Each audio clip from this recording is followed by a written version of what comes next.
Dwynwen from Loch Ness Knitting, and today I'm going to show you how to complete a knitted accessory project using just one stitch.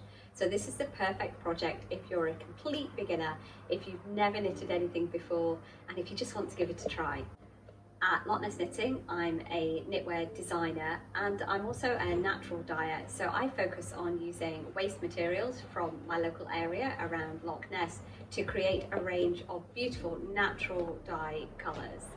And then I turn these into designs for people to make their home, and sometimes I make them myself as well.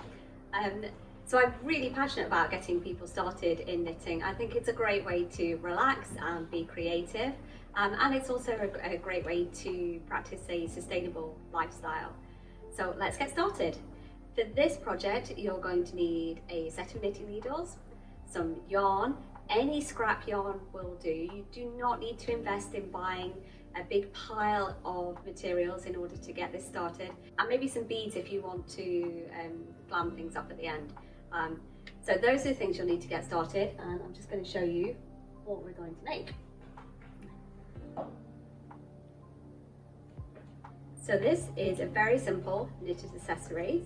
You can see I've used 2 colours of yarn, so if you have 2 contrasting colours, that would be perfect. If not, just go for 1 colour, and you'll just make the feature using 1 colour, but that's absolutely fine. There's no fancy fastening needed to do this. Pop it on, and that's your knitted accessory.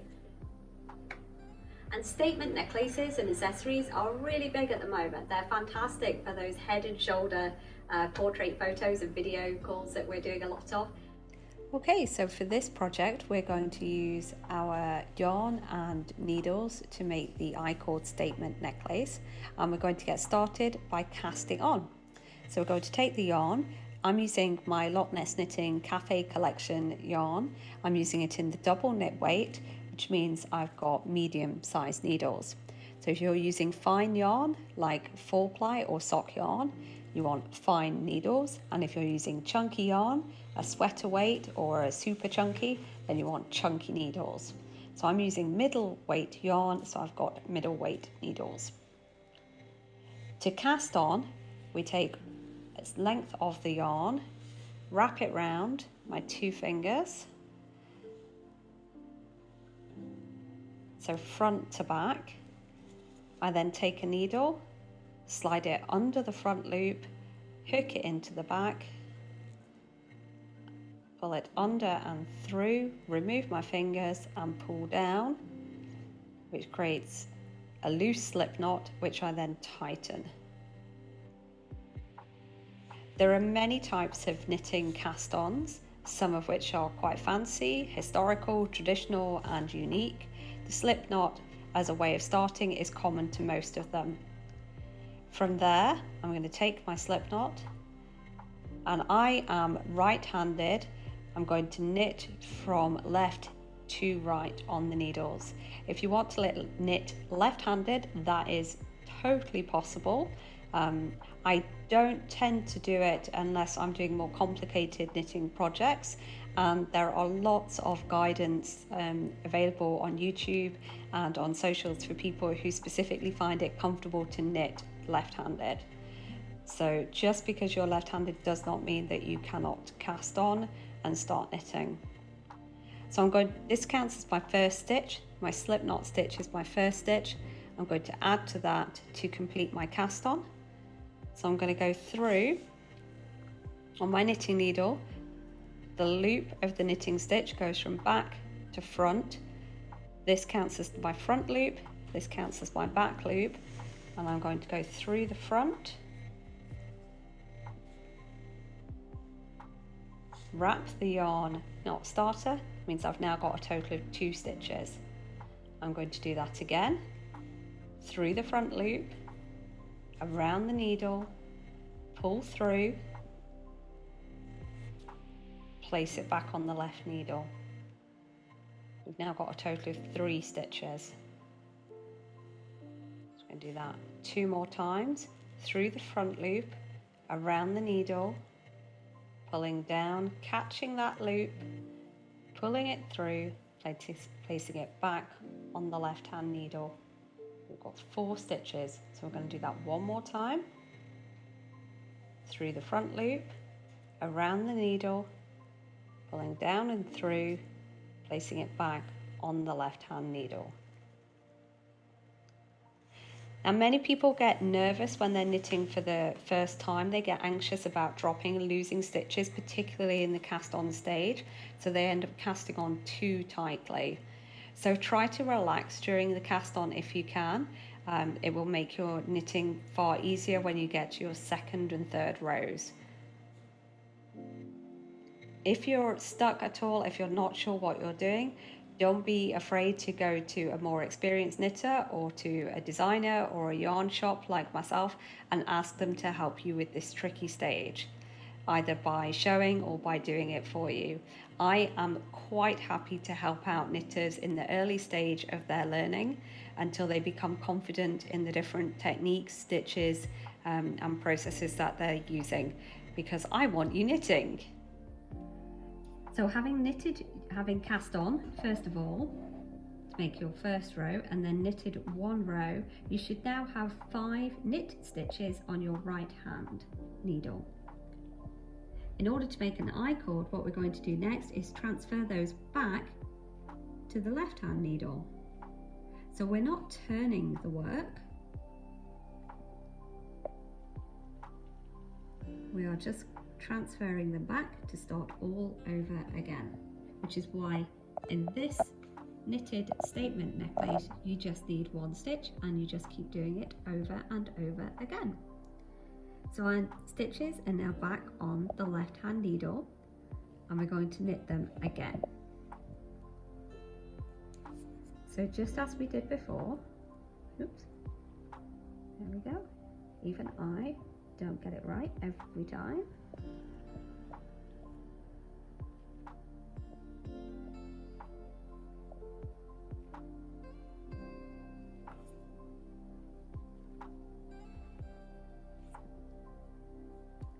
So 5 knit stitches, 5 completed stitches, and then using that left hand needle, picking them up and sliding them back, using my thumb a little bit just because they're small needles and my stitches are quite tight. They're not too loose or too tight, but they're there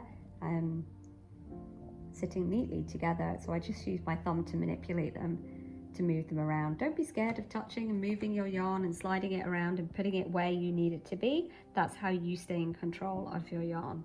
So you're putting your stitches back on the left hand needle. I'm going to do that again.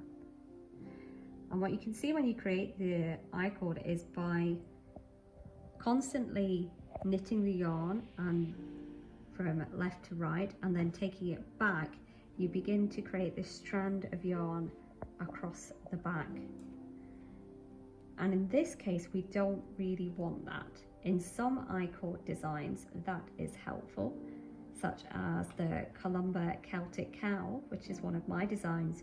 We use that loop to help braid 5 strands of I-cord together to create a beautiful Celtic inspired braid and a finished cow project.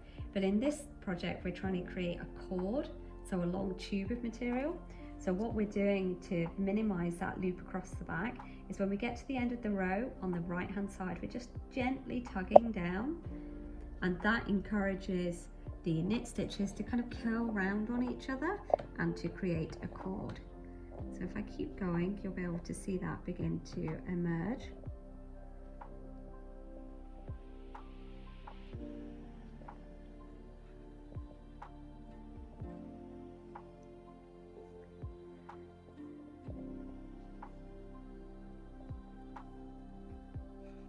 And if this feels repetitive, that can actually be a good thing.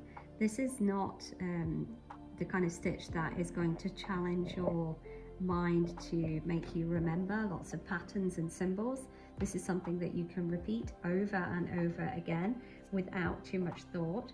And that's one of the things that makes knitting as a creative pastime really healthy and beneficial. A mindful, repetitive movement is very calming. But knowing that your outcome is productive and creative by making something for yourself or for a friend or for a family member is something that also feels really positive. So it's a great way if you are somebody who finds it difficult to relax, who finds it hard to take time for yourself and to sit down. Knitting, particularly a simple pattern like this, is a great way to find the least stressful way of sitting down, relaxing and taking some time for yourself, but also feeling somewhat productive if that is something that you just have to have as part of your relaxation. I know not everybody needs that, but I'm somebody who finds it hard to sit and do nothing and to take time for myself. So knitting is a way that I do actually sit down, but I don't feel that I'm doing nothing because I'm creating. It's a kind of active form of relaxation, which is really beneficial if you've got an overstimulated mind.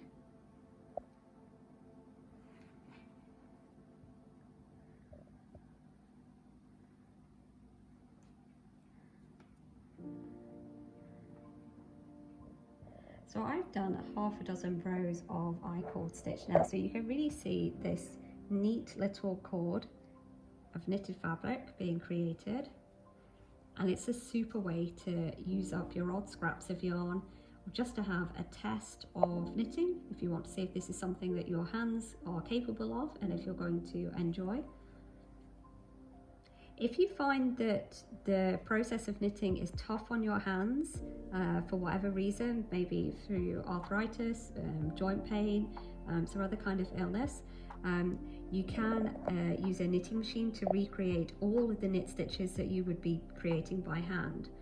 That includes complicated knit stitches like cables and colour stranded project, but also simple stitches like the Icord. You can actually buy something called an Icord maker or a knitting mill. That recreates this process of creating a long knitted cord by using a mill, and in that process all you need to do is insert the yarn to a series of hooks, and then you turn the knitting mill. So that's great if you don't have dexterity in your hands, fingers and wrists, if you find knitting painful, but you would still like to create this simple project. An Icord maker is certainly a fab tool, and I have one and I would definitely recommend it.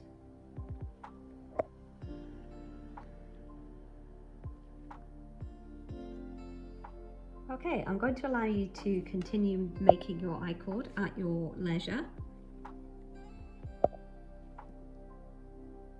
and I'll show you what to do next.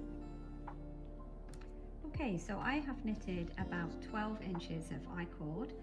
For this project you need to knit about 24 stitches of Icord. Depending on what weight of yarn you're using, that's probably going to take about 10 or 15 grams of yarn. And quite often in making projects we measure yarn by weight and the weight of the yarn used rather than by the meters, because as you can see, by the time you end up with your knitted finished piece, it's quite hard to know how many meters you've used, but it's really easy to pop it on the scales to measure how much yarn you've used. So I've knitted about 12 inches for this piece, but for your first I-cord for your statement necklace you need to knit about 24 inches, and you're going to knit 2 I-cords of 24 inches each for the finished necklace. Okay, so I've done lots and lots of rows now, and I've just finished one on my right hand needle. I'm going to transfer back to the left as if I were knitting another I-cord row, but this time I'm going to cast off and finish this piece so that I can begin again. So I'm going to knit my first stitch. So we've done lots of knit stitches at this point, so we're really confident at making our knit stitch. So we've made that knit stitch, sliding it off the left hand needle over to the right. Fantastic, we've done lots of that so far. Then going into stitch number 2, another knit stitch, sliding it off from the left hand needle over to the right. So we've got 2 stitches over there, but we're casting off this time. We're going to end these stitches so they don't unravel, and so we can nicely finish and sew up our necklace at the end of the work. So what I'm going to do is put my needle back through the front loop of that first stitch and slide it over the second stitch. So that stitch is now gone. Fantastic. We've got 1 stitch left. Let's do that again. So knit the next stitch, just doing a regular knit, not doing any different stitches to anything that you've learned so far. And then take stitch number 1, fold it over stitch number 2, and away it's gone. It's not going to unravel, it's completed. Let's do that one more time. Stitch number 4. First stitch on the right hand needle, sliding over the second stitch, disappearing out of use, all nicely cast off or bound off so it's not going to unravel. And the final stitch on the left hand needle, so that's all 5 stitches on the left hand needle, now knitted. Stitch number 2 on the right, going over stitch number 1. And what you can do is then, if you've still got some yarn attached to a ball at this point, you can snip it, or if you're like me and you've got a short end that's just hanging around by itself, you can pull it through, and that is all done. That is not going to unravel, that is nice and securely bound off. But it's quite nice to have what we call a yarn tail, that's what we call the long end here, because you can use that for securing and sewing up your project at the end. So now you've completed your first I-cord, go back to the cast on and the knit stitch and repeat the process again with a contrast colour, or with the same colour again if you only have one colour yarn, until you have another I-cord of the same length, and then come back in a moment when you've completed that, and I'll show you how to finish off your statement necklace. Well done, you've completed 2 really simple knit stitch I-cords, which are now going to finish off into a beautiful statement necklace for yourself, or a gift for a friend or a family member. So loop or fold or sit the 2 I-cord pieces, so you've got the ends on the outside and then 2 loops in the middle. So these are either going to be contrasting colours or they're going to be the same colour. Take 1 loop and place it over the top of the second loop, then lift up 1 loop and pull through, pull together just to seal it. So we've now connected those 2 I-cord pieces together, and what we do now is just sew the ends to turn it into a statement piece. So those long tails of yarn that you had either from your cast on, if you were quite generous in your cast on, or from your bind off, if you left a nice long tail at the bind off, you now just sew through the stitches in the contrasting piece to connect on the other side. And that's how you join them together. Sometimes when making jewellery pieces, you can use beads or connectors to finish the piece of work. That's not required in this case. I don't want this to be any more complicated than just a simple sewing off using just a large needle, so that you're able to get your yarn through the eye of the needle. So a darning needle or just a regular large sewing needle is perfect for that. Thank you so much for joining me today to make our very simple statement necklace piece using just 1 knitting stitch. I'd love to see your finished project, so please do share photos of them. And if you have any questions at all, please don't hesitate to contact me at Loch Ness Knitting, and you can find me on all the socials. Enjoy your knitting!